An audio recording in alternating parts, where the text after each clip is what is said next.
할렐루야. 오늘도 주님이 주신 은혜가 오늘 이 땅 가운데 또 우리의 삶 가운데 충만하게 넘치시기를 주님의 이름으로 축원드립니다.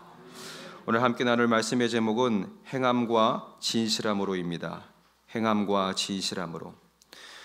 오늘 본문은 하나님의 자녀로서 그에 합당한 생활을 다루고 있습니다. 특별히 마귀의 자녀와 대별되는 하나님의 자녀로서의 삶의 적극적인 측면에서 형제 사랑의 계명을 실천하는 삶에 대해서 오늘 우리에게 말씀해 주고 계십니다. 13절에서 15절에서는 영생을 얻은 증거로서의 형제 사랑의 실천을 우리에게 권면하고, 또 16절에서 18절까지는 우리를 사랑하셨기에 사랑의 계명을 실천해야 함과 구체적인 그 실천 방법을 우리에게 말씀해 주고 계십니다. 또 19절에서 마지막 24절까지는 형제 사랑의 계명을 실천한 자에게 허락하시는 주의 은혜에 대해서 우리에게 말씀하고 계십니다. 사순절을 보내고 있는 오늘 그리스도의 순환과 부활을 기억하며 그분의 사랑을 가슴에 담는 자들에게 마땅히 드러내야 할 외적인 증거, 행함과 진실함의 사랑이 우리에게 드러나야 함을 오늘 본문은 우리에게 명확히 설명하고 있습니다. 우리는 어떻게 참된 사랑의 실천을 하는 삶을 살아야 할지 오늘 이 본문을 통해서 함께 그 은혜를 나누고자 합니다. 첫 번째로 행함과 진실함으로 형제 자매를 사랑하는 것입니다. 행함과 진실함으로 형제 자매를 사랑하는 것입니다. 오늘 본문의 시작은 묘한 말로 운을 떼기 시작합니다. 13절, 형제들아 세상이 너희를 미워하여도 이상히 여기지 말라. 왜 우리가 미움을 받을 수밖에 없는가? 첫 운을 띄우는 단어에 그 이유가 다 들어있습니다. 그 첫 단어가 무엇입니까? 형제들아. 피를 섞지 않은 이들에게 형제라 칭하고 있습니다. 지금은 교회 안에서 형제여 자매라 부르는 것이 우리들에게 전혀 이상하게 느낄 것이 없지만, 그러나 노예제도가 있던 이 당시에 주의 이름을 부르는 자들이 신분을 뛰어넘어 함께하는 이들을 형제여 자매라 칭하는 것, 그 자체가 혁명이었을 것입니다. 빌레몬서에 바울이 오네시모를 위하여 이렇게 편지합니다. 이후로는 종과 같이 대하지 아니하고 종 이상으로 곧 사랑받는 형제로 둘 자라. 신분을 뛰어넘어 사랑으로 하나 되어가는 주의 사람들은 당연히 신분제를 옹호하는 사람들에게 미움을 샀음은 당연한 일일 것입니다. 한국 기독교 역사에서도 금산교회 장로 선출에 관한 이야기가 있습니다. 테이트 선교사에 의해 복음이 전파된 한 집안에 양반과 머슴이 주님을 영접합니다. 양반 출신인 주인 조덕삼과 마부 출신의 머슴 이자익의 이야기지요. 그들의 신앙생활이 한참이 된 후에 금산교회에서 장로를 선출하게 됩니다. 사람들은 당연히 김제에서 두 번째가라면 서러울 정도의 재산을 소유하고 이 금산교회의 막강한 후원자였던 양반 조덕삼이 장로로 선출될 것이라고 예상했습니다. 그런데 막상 뚜껑을 열어보니까 머슴이었던 이자익이 장로로 선출된 것입니다. 모두가 놀라서 이 상황을 어찌하지 못하고 있을 때에 양반 조덕삼이 발언권을 얻어서 함께하고 있는 성도들에게 이렇게 얘기합니다. 우리 금산교회의 교인들은 참으로 훌륭한 일을 해냈습니다. 저희 집에 일하고 있는 이자익은 저보다도 신앙의 열의가 대단한 사람입니다. 참으로 감사합니다. 나는 하나님의 뜻을 겸허히 받아들여 이자익을 장로로 받들고 더욱 교회를 잘 섬기겠습니다. 사람들은 이 말에 뜨거운 가슴을 느꼈습니다. 그리고 훗날 조덕삼은 자신이 장로가 되었을 때에 마부 출신 이자익을 또다시 그 교회의 목사로 초빙하여 담임 목사와 장로로서 그 교회를 섬기는 모습을 우리에게 보여주었습니다. 한국 교회에서도 신분제도로 교회가 분열하는 일들이 속속하게 드러나고 있던 그때에 조덕삼과 이자익의 이 생생한 역사는 바로 주 안에서 형제라 칭하는 자들의 행함과 진실한 사랑의 모습을 우리에게 보여줍니다. 이렇게까지 서로를 사랑한 것, 사랑에 생명이 있었기 때문인 줄 믿습니다. 우리는 형제를 사랑함으로 사망에서 옮겨 생명으로 들어간 줄을 알거니와 사랑하지 아니하는 자는 사망에 머물러 있느니라. 형제를 또 자매를 우리의 피를 나눈 자로 사랑하고 또 진실한 그 사랑을 행하는 것, 그 모습이 바로 우리의 마땅한 모습이 되어야 할 줄 믿습니다. 우리는 여전히 이때와 같이 서로를 형제요 자매라 칭합니다. 그러나 이는 단순히 교회의 공동체 안에서 다른 사람을 부르는 호칭으로 끝나서는 안 될 줄 믿습니다.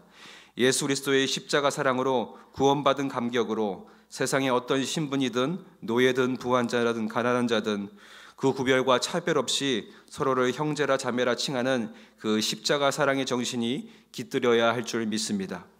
베드로전서 4장 7절에는 이렇게 이야기합니다. 만물의 마지막 때가 가까이 왔으니 그러므로 너희는 정신을 차리고 근신하여 기도하라. 마지막 때에 행해야 할 사람들의, 우리 믿는 자들의 마땅한 모습이라는 겁니다. 그런데 말세에 행해야 하는 것이 무엇보다도 중요한 것 한 가지를 그 뒤에 이어서 베드로는 말합니다. 4장 8절, 무엇보다도 뜨겁게 서로 사랑할지니 사랑은 허다한 죄를 덮느니라. 아멘. 기독교 뉴스에서 이단 종교를 분석해 보니까 그 이단 종교를 구성하고 있는 사람들의 대부분이 상처받고 소외된 자들로 구성되어 있다는 것을 연구 발표를 통해서 우리에게 알려주었습니다. 오늘 우리가 이단 사설을 예방하기 위해서 성경 공부를 하고 가르침을 받는 것도 중요하지만 반드시 그 사이에 서로를 뜨겁게 사랑하는 공동체의 모습이 있어야 한다는 것입니다.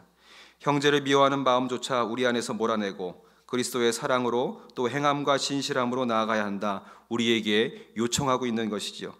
주님을 아바 아버지라 부르는 사랑으로 하나 된 가족 공동체가 되어야 한다고 오늘 우리에게 말씀하시는 겁니다.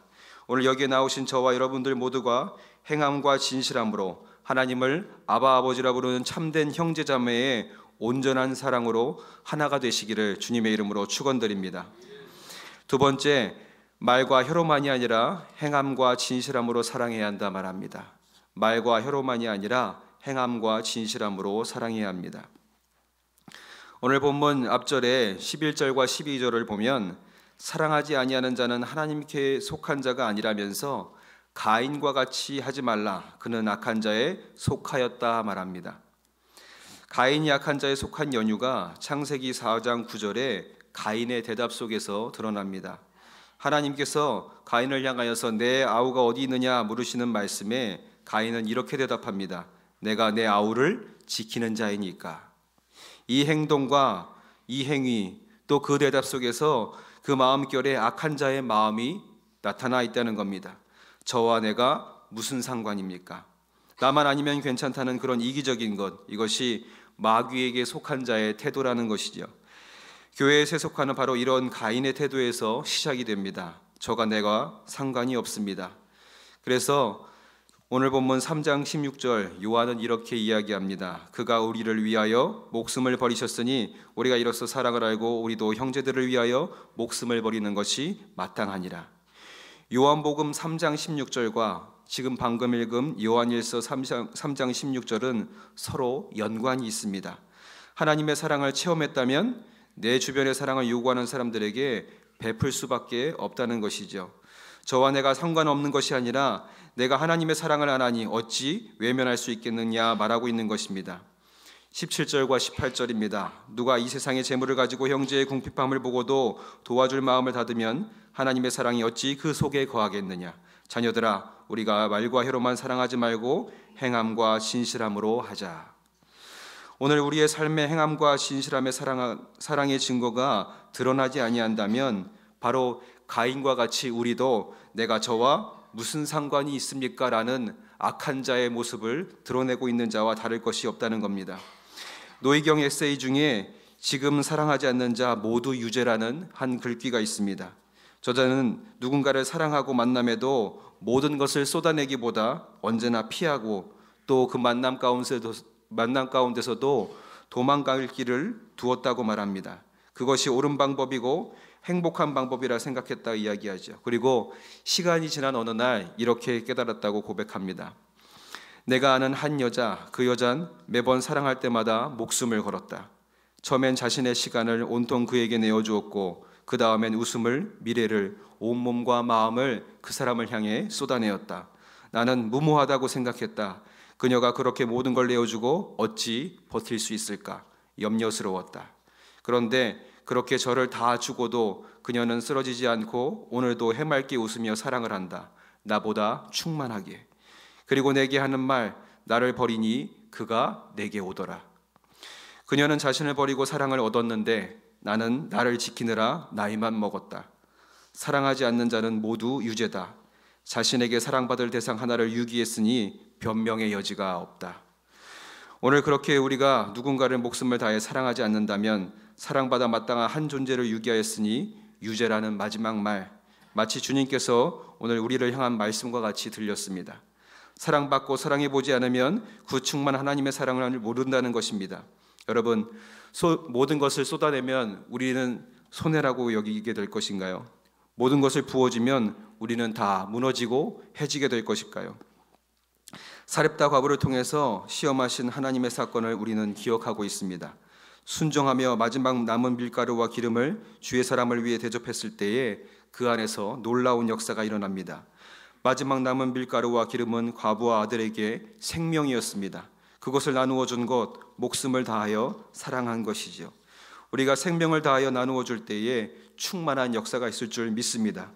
예수 그리스도가 십자가의 사랑으로 목숨을 다하여 사랑할 때에 예수 그리스도라는 이름은 세상에서 사라질 것 같았습니다. 십자가와 함께 무너지고 모든 핍박 속에서 이 세상의 그리스도인이라는 이름은 사라질 것이라 생각했는데, 오늘도 그 비워짐으로 인하여서, 그 쏟아냄으로 인하여서 그의 이름과 십자가의 사랑은 이 땅 가운데 충만하게 이루고 있음을 우리가 목도하고 있습니다.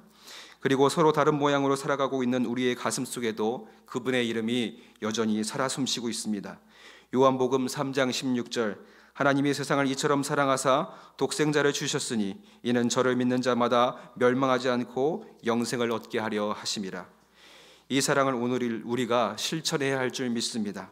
그 실천과 적용이 오늘 요한 1서의 3장 16절의 말씀인 줄 믿습니다. 그가 우리를 위하여 목숨을 버리셨으니 우리가 이로써 사랑을 알고 우리도 형제들을 위하여 목숨을 버리는 것이 마땅하니라. 단순한 생명을 내어 던지라는 것도 무조건적인 희생을 요구하는 것도 아닙니다. 여러분이 생명과 같이 소중하게 여기는 것을 이웃을 향해 나눌 수 있는 내려놓음이 있을 때에 풍성함이 넘치고 우리의 삶에 하나님의 속한 자의 증거가 드러난다는 것입니다. 고린도전서 13장 3절에도 사랑 없는 구제는 헛되다 이야기합니다. 내가 내게 있는 모든 것으로 구제하고 내 몸을 불사르게 내줄지라도 사랑이 없으면 내게 아무 유익이 없느니라. 작은 것이라도 이웃을 향한 우리의 몸짓과 손짓과 내어줌에 반드시 사랑이 담겨 있어야 말하는 것이지요. 미국의 전도자의 한 일화입니다. 한 소년이 길거리에서 신문을 팔다가 눈보라치는 거리에서 굶주려 지쳐가고 있었습니다. 때마침 지나가던 경찰관에게 도움을 청하며 내가 뭔가를 얻고 몸 좀 녹이고 쉴 수 있는 공간이 어디 없을까 경찰에게 요청하였더니 유명한 예수님을 믿고 있는 자선사업가 할머니를 소개해 줍니다. 그리고 거기 가서 초인종을 누르고 누군가 나올 때 누구냐고 물어보면 요한복음 3장 16절이라 대답하라고 이야기합니다. 그래서 소녀는 경찰이 시키는 대로 그 사람의 집에 찾아가서 초인종을 누르고 요한복음 3장 16절이라 대답했습니다. 그랬더니 문이 열리고 안으로 초대되어져서 할머니가 먹을 것과 입을 것을 제공해주고 따뜻한 물에 목욕을 하고 폭신한 침대에서 잠을 청하고 아침에 눈보라가 다 거친 아름다운 태양을 마주보며 일어나게 됩니다. 소년의 마음에는 요한복음 3장 16절이 이렇게 새겨졌습니다. 요한복음 3장 16절은 닫힌 문이 열리고 추운 나를 녹여주고 또 더러운 나를 깨끗하게 해주는 것, 또 피곤한 나에게 안식을 주고 새로운 태양을 맞이하게 하는 것. 그리고 다음날 할머니는 소년에게 이렇게 설명해 주었습니다. 하나님의 사랑은 이 모든 것을 다 하신다. 그리고 그보다 중요한 것은 예수 그리스도를 통해서 우리에게 영생을 주신다라고 소년에게 설명해 주었고, 이 소년은 하나님의 사랑을 깨닫고 거기서 주님을 믿기 시작했다고 합니다. 오늘 이 새벽을 깨우며 나온 저와 여러분들이 형제자매를 사랑하며 요한복음 3장 16절의 은혜, 십자가의 사랑을 온전히 새겨내시기를 바랍니다. 내가 누군가에게 희망이 되고 또 누군가가 내게 힘이 되는 것, 이것이 행함과 진실함의 사랑으로 묻어날 때에 우리 안에 놀라운 역사가 일어날 줄 믿습니다. 이 땅 가운데 우리가 주의 사랑으로 행할 때에 주님께서 하신 말씀, 너희가 서로 사랑하면 이로써 모든 사람이 너희가 내 제자인 줄 알미라. 이것이 우리의 삶을 통하여서 이루어질 줄 믿습니다. 마지막으로 행함과 진실함으로 사랑할 때에 큰 은혜가 있습니다. 행함과 진실함으로 사랑할 때에 큰 은혜가 있습니다. 행함과 진실함으로 사랑할 때 하나님이 우리에게 허락하시는 은혜가 있음을 오늘 마지막에 우리에게 전하고 있습니다. 그 첫 번째 하나님의 은혜는 무엇인가? 바로 우리에게 담대함을 허락하여 주신다는 겁니다. 빌리 그레함 목사님께서 어느 교회에 설교자로 초빙을 받아갔다가 교인 한 사람의 질문을 받았습니다. 우리 교인들 가운데 자주 술에 취해서 덕을 세우지 못하는 사람이 있습니다. 그런 사람을 어떻게 하는 것이 좋겠습니까? 빌리 그레함 목사님은 성경에 술 취하지 말라 그랬으니 성경대로 권하되 듣지 아니하면 징계를 해야지요. 그러나 또한 성경에 용서하고 사랑하라 했으니 사랑하지 않는 사람도 징계를 해야 할 것입니다 라고 했답니다. 그래서 교회의 문제가 그곳에서 해결되었다고 전하고 있습니다. 책망과 사랑, 그것이 함께가 돼 생명을 살리는 사랑을 할 때에 한 사람이 세워지는 놀라운 역사, 또 한 교회가 온전히 든든히 세워지는 역사가 우리 가운데 일어난다는 것입니다. 그 기적은 내 안에서도 이루어집니다. 우리는 책망받을 것이 분명히 있는 연약한 존재이지만 하나님의 마음이 그보다 더 크다고 오늘 본문은 이야기하고 있습니다. 20절에 이는 우리 마음이 혹 우리를 책망할 일이 있어도 하나님은 우리 마음보다 크시고 모든 것을 아시기 때문이라. 행함과 진실함으로 형제를 사랑할 때에 우리가 진리에 속한 사람임을 확신할 수 있습니다. 때로는 자책할 일이 생겨서 우리 자신이 진정 주님 안에 있는지 의심이 들 때가 있습니다. 하지만 우리는 주님 앞에서 그 의심을 버리고 연약한 마음을 굳세게 할 수 있습니다. 우리 마음보다 크시고 모든 것을 아시는 하나님이 우리를 참되게 판단하시고 또 우리의 부족함을 긍휼히 여겨주실 것을 믿고 또한 알기 때문입니다. 하나님이 우리의 흠을 감싸주시는 사랑으로 내가 은혜를 입은 것 같이 또 우리가 누군가의 허물을 감싸주는 사랑의 계명을 행할 때에 우리는 담대하게 설 수 있을 줄 믿습니다. 두 번째로 기도 응답의 은혜를 우리에게 허락하십니다. 22절에 무엇이든지 구하는 바를 그에게 받나니 이는 우리가 그의 계명을 지키고 그 앞에서 기뻐하시는 것을 행함이라. 서로 사랑하는 주님의 계명을 지키고 주님이 기뻐하시는 일을 행하면 무엇이든지 구하는 바를 얻는다 말씀하십니다. 그러나 그와 반대로 우리가 아끼지 않고 사랑하지 못한다면 기도가 막힌다고 하나님의 말씀은 베드로전서 3장 7절에서 이렇게 우리에게 이야기합니다. 연약한 아내를 귀하게 여기지 않으면 그의 기도가 막힐 것이라. 기도의 응답이 혹시 이루어지지 않는다면 우리는 마땅히 우리의 삶을 돌아보아 내가 마땅히 사랑받아야 할 사람, 그 사람을 사랑하고 또 그 계명을 지키지 못하고 있는지 한번 돌아봐야 할 것입니다. 오늘 주님께서 기뻐하실 일, 서로 사랑할 수 있는 가장 빠른 달리됨을 기억하시고 오늘 나아가서 내가 미워하고 허물을 물었던 그 사람에게 찾아가서 예수 그리스도의 사랑을 증거하심으로 기도 응답의 은혜를 받는 저와 여러분들 되시기를 바랍니다. 세 번째로 내주하시는 주의 은혜를 허락받습니다. 내주하시는 주의 은혜를 허락받습니다. 자신의 소유를 가지고 궁핍한 형제를 도우며 행함과 진실함으로 사랑을 실천하는 이들에게 주시는 하나님의 가장 위대한 보답은 바로 우리 안에 거하시는 은혜입니다. 24절입니다. 그의 계명을 지키는 자는 주 안에 거하고 주는 그의 안에 거하시나니 우리에게 주신 성령으로 말미암아 그가 우리 안에 거하시는 줄을 우리가 아느니라. 물론 이 말에는 오류가 있는 것 같습니다. 만유의 하나님께서는 이미 우리와 함께 하시기 때문입니다. 그렇다면 요한이 말하는 진정한 의미는 무엇인가? 주님의 임재, 내 안에 거하시는 하나님의 그 사랑은 우리가 서로를 사랑해야 할 때 말로 하나님의 분명한 임재가 우리의 겉모습을 통하여서 우리의 삶을 통하여서 더 확실하게 생명력 있게 깨닫고 누리게 될 수 있다는 것입니다. 이 거친 세상을 살아가며 마주하는 온갖 좌절과 실패를 딛고 일어설 수 있는 진정한 힘은 바로 우리와 동행하시는 하나님께 있는 줄 믿습니다. 주님과 보다 친밀한 교제를 누리는 가장 중요한 방법, 그것이 바로 이웃을 사랑하고 형제와 자매를 나의 친족과 같이 여기며 섬기는 것인 줄 믿습니다. 왜냐하면 하나님은 사랑 그 자체이시기 때문입니다. 사랑이야말로 그분의 고유한 언어이며 존재의 방식입니다. 존 스토트는 이렇게 얘기합니다. 사랑하시는 하나님, 몸을 굽히시는 하나님, 구원하러 오시는 하나님, 그리스도 예수 안에서 그리고 그분을 통해서 자신을 아낌없이 주시는 하나님이 곧 우리에게 은혜이며 사랑이라. 주님이 내 안에 거하심으로 그 사랑이 드러나는 모든 것이 우리에게 은혜인 줄 믿습니다. 오늘 행함과 진실함으로 이웃을 사랑하심으로 주님이 주시는 참된 모든 은혜를 소유하시는 저와 여러분들 되시기를 주님의 이름으로 축원드립니다. 기도하겠습니다. 사랑의 하나님, 여기에 나온 우리 모두가 모든 말과 손짓에 사랑을 담아 행하게 하여 주시옵소서. 십자가 사랑을 담은 그리스도의 제자된 삶을 나타내게 하여 주시옵소서. 책망하기보다 한 생명을 세우는 하나님의 긍휼하심으로 형제와 자매를 바라보게 하시고 세상을 이처럼 사랑하신 독생자 예수 그리스도의 사랑이 우리의 행함과 진실함 속에 묻어나게 하여 주시옵소서. 이 모든 행함과 진실함의 사랑 속에서 우리에게 주시는 담대함과 기도 응답의 역사, 또 우리의 삶에 내주하시는 하나님의 은혜를 온전히 소유하게 하여 주시옵소서. 오늘도 1000번째 예물을 드림과 또 우리의 기도의 제목을 주님께 드리며 주님 앞에 나옵니다. 이 모든 기도의 제목을 주님께서 친히 들어 주시옵소서.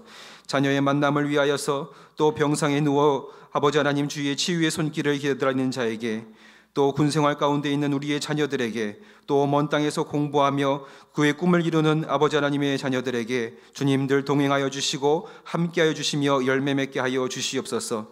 우리의 모든 기도의 응답이 하나님의 은혜 가운데 선한 때를 구별하여 역사되게 될 줄 믿습니다.